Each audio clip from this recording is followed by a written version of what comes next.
കഴിഞ്ഞ ഭാഗത്തിൽ നമ്മൾ കണ്ടു, അതായത് ലളിതയോടും ലാവണ്യയോടും ഭവാനി പച്ചക്കറി അരിയാൻ പറയുന്നു. അവരാ പച്ചക്കറി കൊണ്ട് എറിഞ്ഞു കളിച്ച് ആ വീട് മുഴുവൻ ഒരു പരുവമാക്കുന്നു.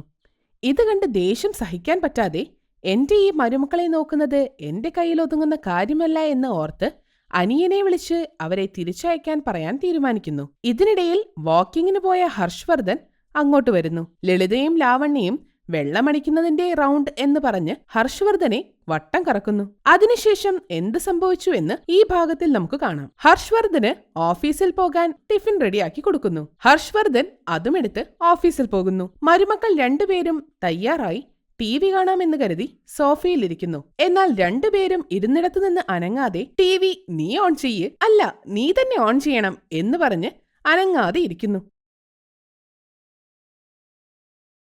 ലളി, നീ TV വെക്കുന്നുണ്ടോ ഇല്ലയോ? നീ എന്താ എന്നെ പേടിപ്പിക്കുവാണോ? അല്ല ലളി, പ്ലീസ് ഒന്ന് പോയി TV ഓൺ ചെയ്യുമോ? നീ എന്ത് പറഞ്ഞാലും ഞാൻ TV വെക്കില്ല. എന്റെ കാല് പിടിച്ചാലും ശരി, ഞാൻ വെക്കില്ല. ഓർമ്മയിരിക്കട്ടെ, വെക്കില്ലെങ്കിൽ വെക്കണ്ട. അല്ല, നീ എന്തിനാ ഇടയ്ക്കിടയ്ക്ക് കാലിൽ വീണാലും ശരിയെന്ന് പറയുന്നത്? എനിക്ക് മനസ്സിലാകുന്നില്ല. നീ എന്റെ കാൽ കീഴിലാണ്, അതുകൊണ്ട് നിനക്കൊന്നും മനസ്സിലാകില്ല. നീ വിവരമില്ലാത്തവളെ പോലെയാണല്ലോ സംസാരിക്കുന്നത്.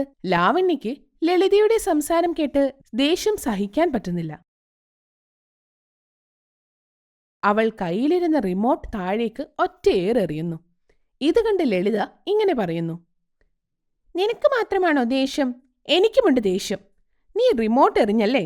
ഞാനിപ്പോൾ കാണിക്കാം ഞാൻ എന്താ ചെയ്യാൻ പോകുന്നതെന്ന്. ഇങ്ങനെ പറഞ്ഞ് ലാവണ്യ TVയുടെ അടുത്ത് പോയി സൺ ഡയറക്റ്റിന്റെ റിമോട്ട് എടുത്ത് ശക്തിയിൽ എറിയുന്നു. ഞാൻ പറഞ്ഞത് അനുസരിച്ചിരുന്നേൽ നമുക്കിപ്പോൾ സുഖമായി TV കാണായിരുന്നില്ലേ? റിമോട്ടും തകരില്ലായിരുന്നു. ഇനിയിപ്പോൾ അമ്മായിയോട് എന്ത് പറയും? എല്ലാം നീ കാരണമാണ് സംഭവിച്ചത്. അപ്പോൾ തന്നെ അത് ഓൺ ചെയ്തിരുന്നേൽ ഇങ്ങനെ സംഭവിക്കില്ലായിരുന്നല്ലോ. ഞാൻ നീ ചെയ്തതാണെന്നേ പറയൂ.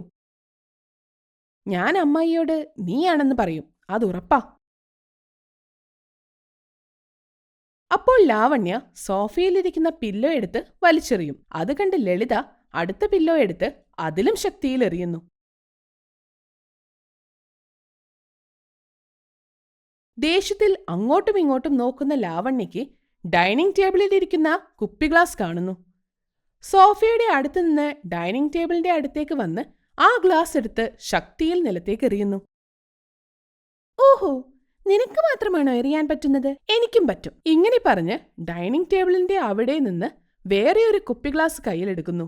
എന്നിട്ട് നിലത്തേക്ക് വലിച്ചെറിയുന്നു. ഇങ്ങനെ ദേഷ്യത്തിൽ രണ്ടു മരുമക്കളും ഡൈനിങ് ടേബിളിലുള്ള എല്ലാ സാധനങ്ങളും എറിഞ്ഞ് നശിപ്പിക്കുന്നു. ഏകദേശം ആ വീട്ടിലെ എല്ലാം നശിച്ചപ്പോൾ അവരാകെ ക്ഷീണിച്ചു പോകുന്നു. അപ്പോഴാണ് ഭവാനി കുളിയെല്ലാം കഴിഞ്ഞു വരുന്നത്. വീടിന്റെ അവസ്ഥ കണ്ട് അവളാകെ ഞെട്ടിപ്പോകുന്നു. അപ്പോൾ തന്നെ അവൾ മരുമക്കളെ നോക്കുന്നു. എല്ലാം അടിച്ചു നശിപ്പിച്ച് ക്ഷീണിച്ചു കാണുമല്ലോ. ഞാൻ പോയി വെള്ളം കൊണ്ടുവരട്ടെ. ഇത് കേട്ട് രണ്ടാളും ഭവാനിയുടെ നേരെ നോക്കുന്നു. എന്താ പറയാ എന്നാലോചിച്ച് തല കുനിക്കുന്നു. രണ്ടാളും ഒന്നും മിണ്ടാതെ തല കുനിച്ചു നിൽക്കുന്നു. നിങ്ങളിങ്ങനെ തകർത്തിട്ടിരിക്കുന്നതിന് എനിക്കൊരു കുഴപ്പമില്ല. ഇതിന്റെ എല്ലാം ബിൽ നിങ്ങളുടെ അച്ഛനോട് വിളിച്ചു പറയാം. അതും കൊണ്ട് അവൻ വരുമ്പോൾ നിങ്ങളെ അവന്റെ കൂടെ വിടാം. അമ്മായി, അങ്ങനെ ചെയ്യല്ലേ. ഞങ്ങൾക്ക് ഇനിയും ഒരുപാട് കാണാനുണ്ട്. ശരി, എന്നാൽ നിങ്ങൾ ഇങ്ങനെ ചെയ്തതിന് നിങ്ങൾക്ക് ശിക്ഷയുണ്ടാകും. ശിക്ഷ എന്ന് കേട്ടപ്പോഴേക്കും ചേച്ചിയും അനിയത്തിയും പേടിച്ചു പോകുന്നു. എന്തായിരിക്കും ശിക്ഷ എന്ന് ആലോചിച്ചുകൊണ്ടിരിക്കുന്നു.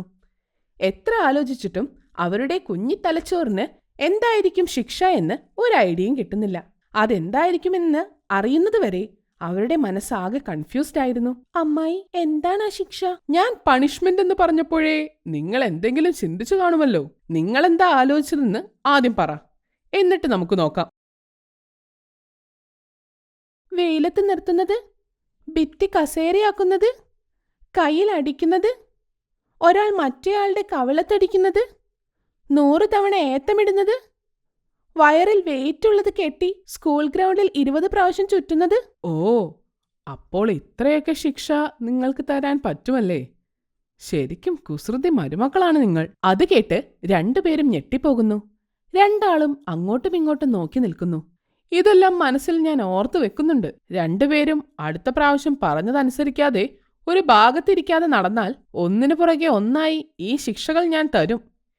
ഇനി ഞാൻ നോക്കട്ടെ നിങ്ങളെ എങ്ങനെ എന്റെ വഴിക്ക് കൊണ്ടുവരാമെന്ന്. ഞങ്ങൾക്ക് വഴി പറഞ്ഞു തരാതെ വഴിക്ക് വാ എന്ന് പറഞ്ഞാൽ എങ്ങനെ ശരിയാകും? ഞങ്ങൾ ഏത് വഴിക്കാണ് വരേണ്ടത്? ഞങ്ങൾ വരുമോ ഇല്ലയോ എന്ന് അപ്പോഴല്ലേ അറിയുള്ളൂ.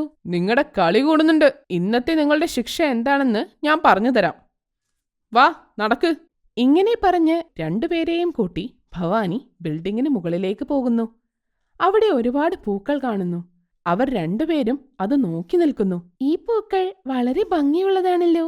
ഇത് നമ്മുടെയാണോ? അല്ല, ഇത് അയൽപ്പക്കത്തുള്ളവരുടെയാണ്. നിങ്ങൾക്ക് ശരിക്കും വട്ടാണ്. നമ്മുടെ സ്ഥലത്ത് നമ്മുടെയല്ലേ വയ്ക്കുക? എന്തിനാ അയൽപ്പക്കത്തുള്ളവരുടെ വെക്കുന്നത്? ഇത് കേട്ട് ലാവണ്യയ്ക്കും ഭവാനിക്കും ചിരി വരുന്നു. ഭവാനി വീണ്ടും ദേഷ്യഭാവത്തിൽ അവരോട് ഇങ്ങനെ പറയുന്നു. നോക്ക്, ഇത് നമ്മുടെയാണ്. താഴെ നിന്ന് വെള്ളം കൊണ്ടുവന്ന് ഈ ചെടികൾക്ക് വെള്ളമൊഴിക്കണം.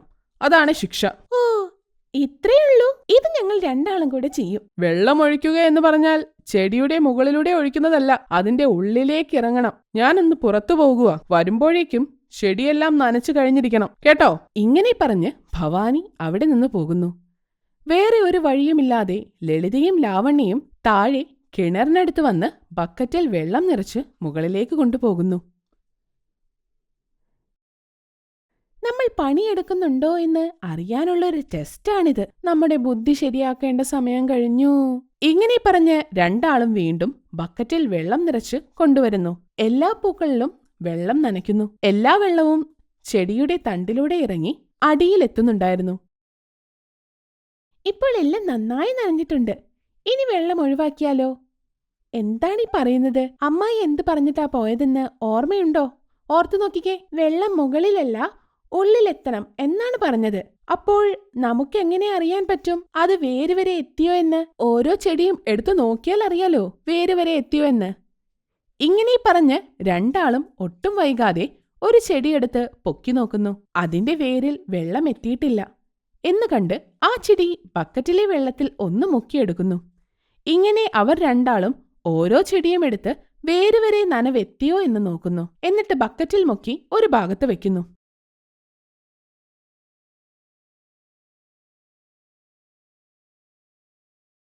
ലളി, ഇത് കണ്ട് അമ്മായി സന്തോഷമാകും. വേണമെങ്കിൽ നമുക്ക് എന്തെങ്കിലും വാങ്ങിച്ചു തരും. അതേ ലാവണ്യ, എനിക്ക് അങ്ങനെ തന്നെയാണ് തോന്നുന്നത്. ഇതെല്ലാം നനച്ചില്ലേ? ഇനി എന്തിനാ ഇവിടെ നിൽക്കുന്നത്? അത് പറ്റില്ല ലളി. നമ്മൾ പോയാൽ ഈ നനവെല്ലാം ഉണങ്ങിയാലോ? ഇത് നനച്ചുകൊണ്ടിരിക്കണം. നീ താഴെ പോയി കുറച്ച് വെള്ളം ബക്കറ്റിൽ നിറക്കി. ഞാനിത് നനച്ചോണ്ടിരിക്കാം. അയ്യടാ, ഞാൻ താഴെ സ്റ്റെപ്പ് ഇറങ്ങിപ്പോയി ബക്കറ്റിൽ വെള്ളം എടുത്തു വരും. നീ അവിടെ നിന്ന് അനങ്ങാതെ ഇത് വെള്ളം നനച്ചോണ്ടിരിക്കേ? സമ്മതിക്കില്ല ഞാൻ. ഇതും പറഞ്ഞ് അവർ രണ്ടും അടികൂടാൻ തുടങ്ങുന്നു. ഈ സമയം ഒരു താടിക്കാരൻ ഈ കുസൃതികളായ മരുമക്കളുടെ ഫോട്ടോ കൊണ്ട് അലഞ്ഞു നടക്കുന്നു. ഇതിനുശേഷം എന്തുണ്ടായി എന്ന് കുസൃതിയുള്ള മരുമക്കൾ ഭാഗം 4 കാണാം. ഈ കഥ നിങ്ങൾക്കിഷ്ടമായെങ്കിൽ ലൈക്ക് ചെയ്യുക, കമന്റ് ചെയ്യുക. ഇതുപോലുള്ള കൂടുതൽ കഥകൾക്കായി ഈ ചാനൽ സബ്സ്ക്രൈബ് ചെയ്യുക. Thank you for watching.